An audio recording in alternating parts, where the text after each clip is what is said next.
Okay, thank you for your patience. Thank you so much. All right, ladies and gentlemen, so let's see. Aaron, could I ask you a favor?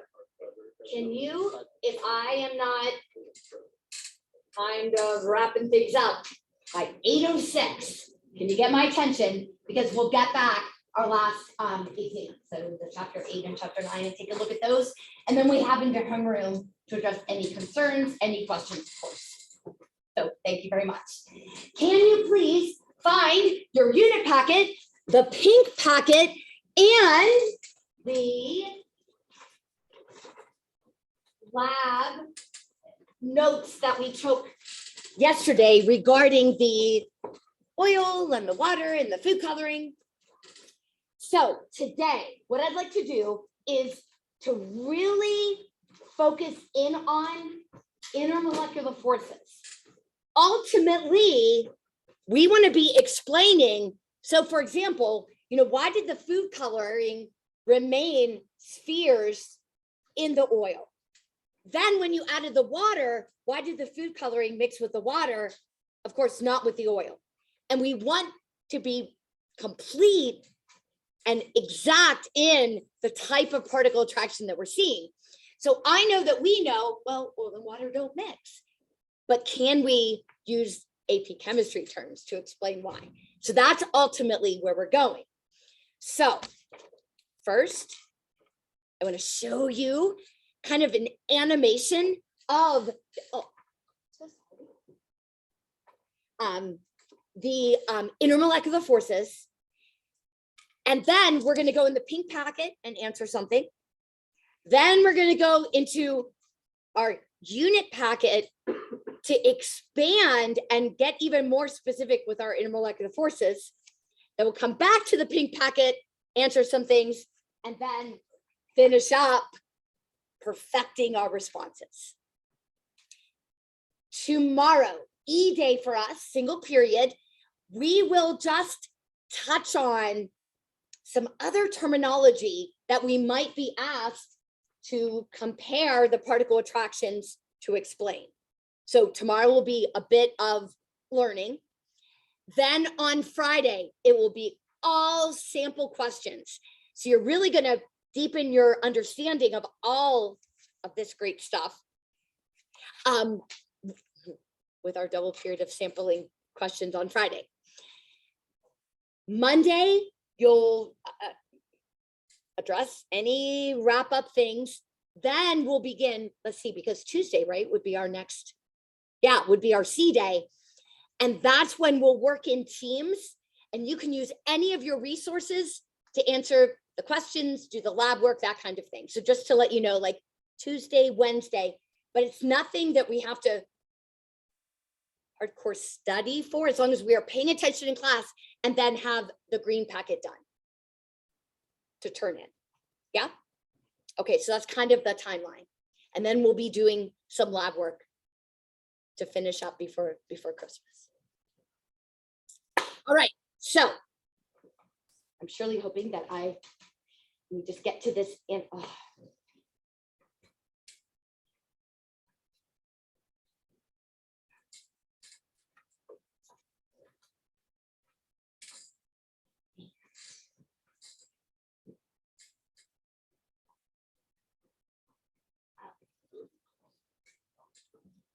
sorry, that I'm needing to change.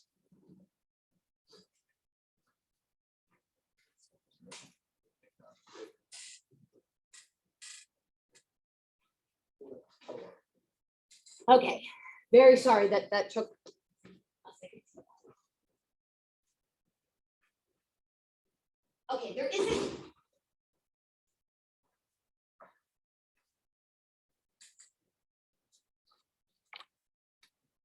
isn't any sound to this.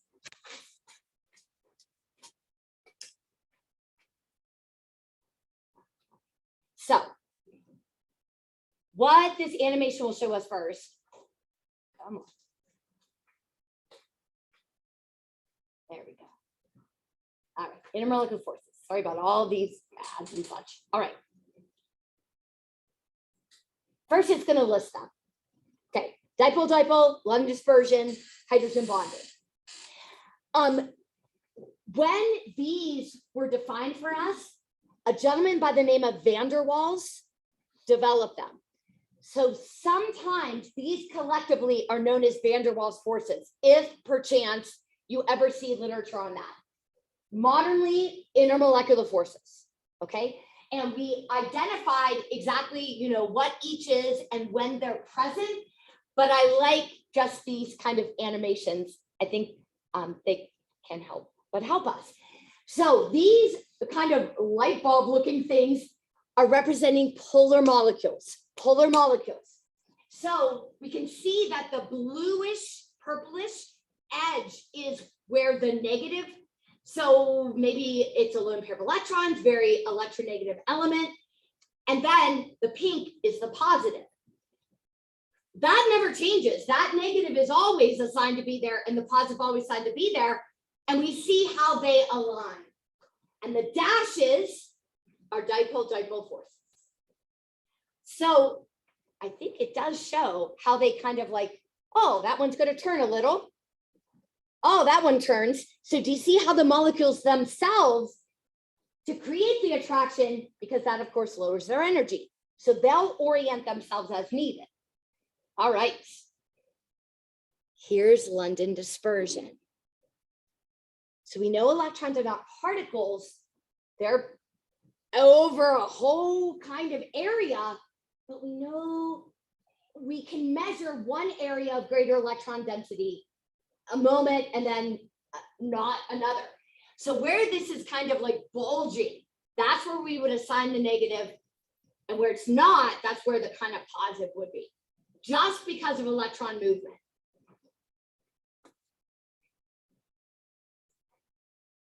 Remember I said it's like a light switch, that one side is positive, but then it's negative, and then maybe it's positive, then it's negative. It keeps alternating. So when they're coming together, they actually will be in sync with each other.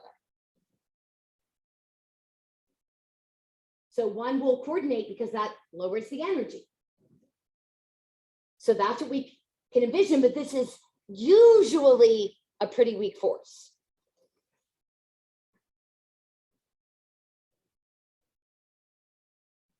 The larger the molecule, though, the greater the number of electrons, the bigger that blob is that's moving, you know, and clustering itself. I would improve upon this a little and show it as an overall cloud that, you know, it's kind of moving together like the previous one, but we get the idea. So London dispersion forces can be increased with a number of increased electrons.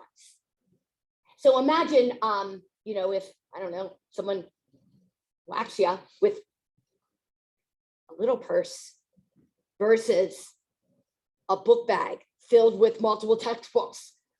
So the book bag, more electrons moving around, so that'll just be a stronger little negative, where the little purse, that's a wimpy little negative. So the larger the molecule, the more polarizable. And I'll make sure to write that down for us. All right. H2S, H2SE, H2TE. Those are polar molecules. They're polar molecules. They have dipole-dipole force. What would cause their increased boiling point? Well, they all will have London dispersion. They all will have dipole-dipole. Do these hydrogen bond? No, because we don't have hydrogen directly linked to fluorine, oxygen, or nitrogen. Sulfur, selenium, tellurium. They are increasing, though, in molecular weight. So the reason, dipole-dipole is usually the strongest, but they would be tied with London dispersion, dipole-dipole. So if they're tied, we look at molecular weight. The greater the molecular weight, the greater the number of electrons. So the London dispersion force is greater in H2T. That's what's causing that to have a higher boiling point compared to this, compared to that. This is more polarizable because there's a greater number of electrons. We'll practice that. But then, whoa, which is lower in the molecular weight compared to the other three, whoa, it is an outlier. It is breaking the trend, which that of course is because water, hydrogen bonds. So it doesn't matter that it's the smallest little bag of electrons. It has hydrogen bonding, which is the most extreme or strongest dipole-dipole, if you will. And I believe that that is, yep. Okay, we're good. So can we now go to the pink packet, and it would be the third page looking at you. So since we ended with hydrogen bonds.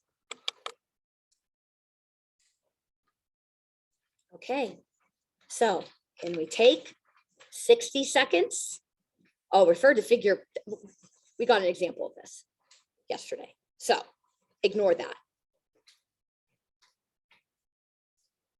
So follow the directions, please.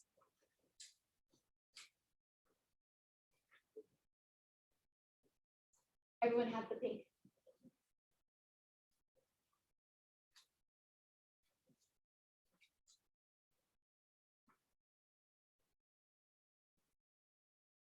Oh, ammonia is NH3.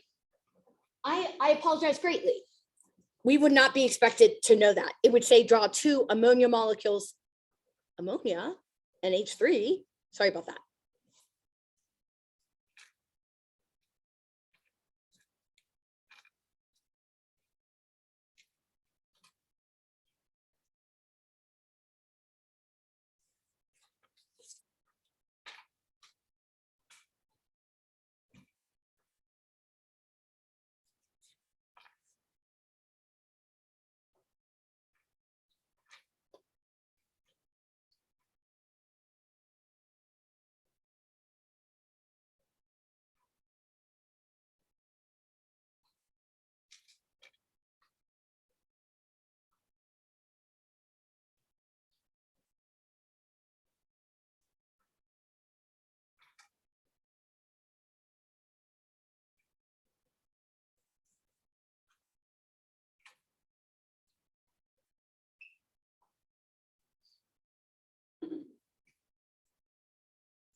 We're not given the direction to, use the Vesper geometry.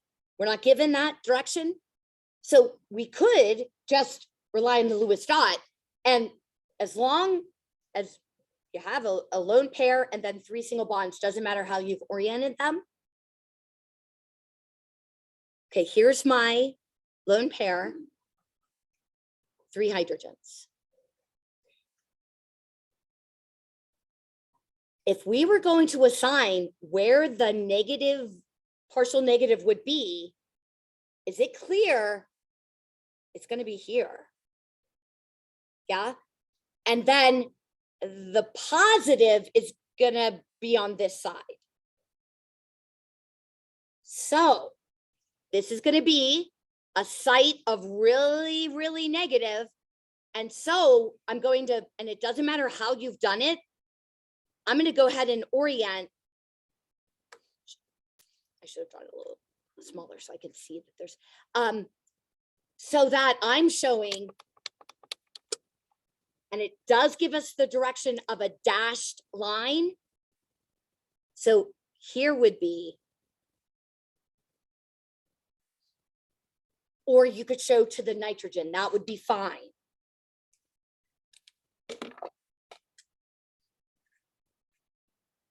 Okay, or you could show a nitrogen,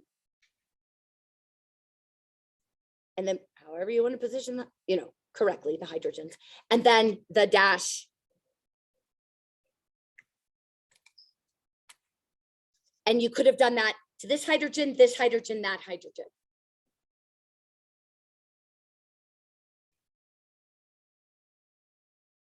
A good friend of mine that's a fellow AP reader. Oh, and I think I have her linked. It's Dr. Leggett. She does a lot of the AP daily videos. Anyway, she calls a hydrogen bond a hydrogen sandwich. So if it's a hydrogen sandwich, just like a ham sandwich, that means ham is in the middle, the bread's on the outside. So a hydrogen sandwich, the hydrogen is in the middle, and then you need to have fluorine or oxygen or nitrogen as the bread, if you will. So we can like confirm that, okay, we've built it. The hydrogen, the meat of the sandwich, if you will be bonded to fluorine or oxygen or nitrogen. And then you'll have the hydrogen bond to either fluorine, oxygen, or nitrogen. Okay, I don't know if that helps. So, any questions there? Okay, so if you go to page 10 in your unit packet, please. All right. So, and again, a reason of why I wanted to give you this colored, and sorry, it's a little blurry, but it will serve us. Okay. There is, and I pray that we know, and we're going to just keep confirming, there is a difference between chemical bonds and intermolecular forces. That's what's on the bottom here. So the bottom chart are intermolecular forces and then chemical bonds. Now I'm using that loosely, intermolecular, because really intermolecular, that should only apply to ionic. Or what? Covalent. Okay, we're going to use them a little loosely. So I guess van der Waals forces would be better. But so we know we have 3 kinds of chemical bonds. If you have metal cations and non-metal anions, we know they're going to be held by electrostatic attraction. If we have 2 non-metals, they're going to be sharing electrons, and then metals, it's going to be delocalized electrons. Now, we're going to get to covalent network to come. Okay, but these are at least the types of bonds. And then covalent. So these are what are holding, elements, atoms together. They could be in the form of ions. Much, much stronger than what is holding covalent molecules together or non-metal atoms. Okay, so if we take a look, our IMFs, we said dipole-dipole, present when we have polar molecules. London dispersion, present in all molecules, and then hydrogen bonding. All right, but do we see the others?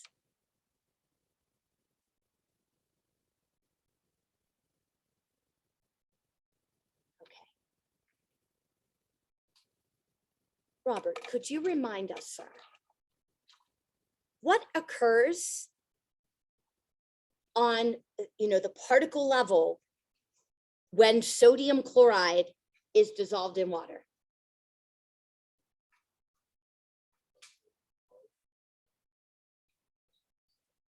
Absolutely fantastic.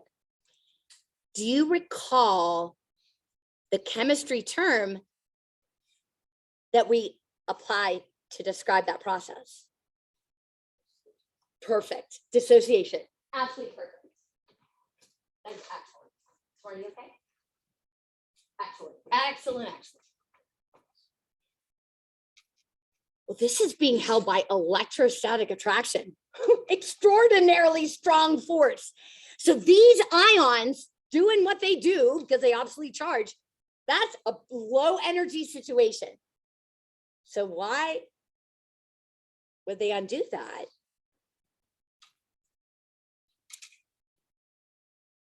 Sodium ion. It will be attracted by the chin of the water molecules. So we know there's going to be attraction This is an ion. This is a polar molecule. What do we call that attraction? Do we see? Ion dipole. So ion, and then because it's a polar molecule, we know we say it has a dipole, right? It's not going to be hydrogen bonded because we don't have the hydrogen sandwich, if you will. And so we say, okay, we know polar molecules have a dipole. I wish we said polar ion, but we don't, or ion polar, but that's the name we give to it. Okay. And then of course the chloride ion will be oriented with the ears of the Mickey Mouse. And what do we call this attraction? Ion dipole.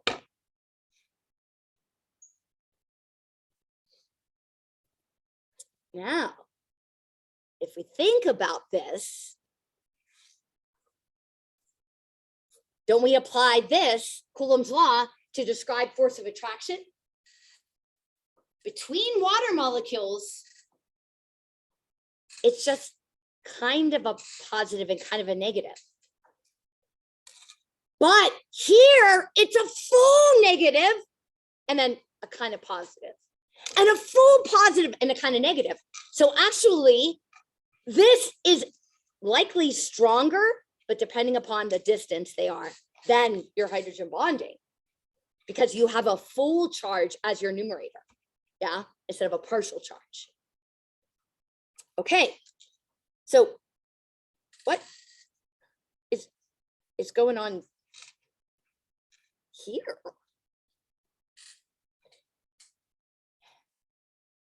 Forming attraction lowers energy. Forming attraction lowers energy. Forming attraction lowers energy. Okay, so can we imagine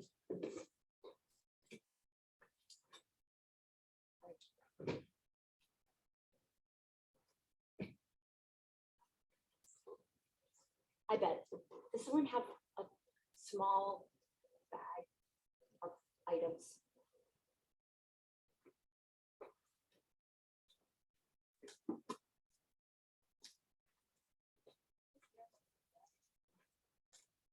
Oh my goodness, that's great. Yes. Please, can you choose someone else to help you? Wonderful. And you can just symbolize. I will give you an item to hold here. Okay. Cat eye in your hand. Okay. Of course, you would choose one. Okay. So we're going to have Gabby be a cat eye. She's going to represent a cat eye. You're going to represent a non-polar molecule. So sorry, you don't get one side that's positive or one side that's negative. Your electrons are moving. So I know that's so cheesy. Do you mind like moving it? Yeah. Yeah. So wherever this is, it's going to be a little more negative. Then positive, a little more negative, then positive, a little more negative. Okay. Gabby, you come along. You're positive. That's where the negative is. So stop. She's going to encourage her, even though they're moving, come back. Even though, come back. Even though, so she's inducing. She's kind of influencing or peer pressure or whatever. Not that they're, you know, it's a cation and a non-polar molecule. It's not that they're alike. But their energy is lowered if they attract. So even a non-polar molecule, we're saying like, let's just see if we can lower our energy. So can you keep your electrons over there? So this is called an ion-induced dipole. The cation is trying to make the non-polar molecule be as polar as they can be. Now, the bigger the molecule, so just size-wise, yeah, the bigger the molecule, the bigger the cluster of electrons, that is really going to be encouraged to be there. So it's really the size of the molecule, the number of electrons that could lead to stronger ion-induced dipole. So that's between a cation and anion, a nonpolar molecule. Yeah. So that is the ion-induced dipole, dipole-induced dipole. What's that? Who do we keep? Lindsay, Gabby. Gabby's a cation. Lindsay's a nonpolar molecule. To represent dipole-induced dipole. What kind of things have a dipole? Polar. We have a nonpolar molecule, we have a cation. What things can be encouraged to become polar? A nonpolar molecule. Then you'll be tired. You're not disposed of because, of course, it would be impossible. All right. So, Justin, I need you. Okay. Do you want this? These are going to be your electrons. So, sir, you are a polar molecule. How do you show you're polar with those markers? And they're always going to be on this side. So it's a lone pair of electrons or very electronegative element. Sorry, so cheesy, but a molecule. And the electrons is markers. Very good, very good. Okay. Lindsay's nonpolar. Her electrons are moving. Electrons are moving. Electrons are moving. Justin's like, hey, nonpolar molecule. We can lower our energy if we pair up. But of course, what's going to make us attract? So, sir, where's your positive? All right. So, come closer, walk backwards, walk backwards, walk backwards, and then, whoo. Yeah? So, dipole-induced dipole would be a polar molecule and a nonpolar molecule. Because we have exceptions. We have exceptions. Now, water, thank you, Erin. Water and oil. Oil, non-polar. But really, really big. So we have to put, gosh, all of our backpacks together to represent the electrons that are moving in a triglyceride. Yeah. Water, not only is polar, but of course it's hydrogen bonded. So I would need to give you like more green markers to represent kind of how negative your negative side is.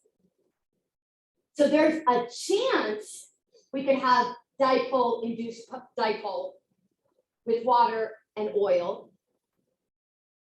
But it's all about how low in energy is water with water and oil with oil. Is it better for oil to go with water? So did the oil and water mix? No, and we know it doesn't. Water could be trying, oil could be trying, but this is much lower in energy through hydrogen bonding with itself, and this is lowered in energy versus them attracting each other.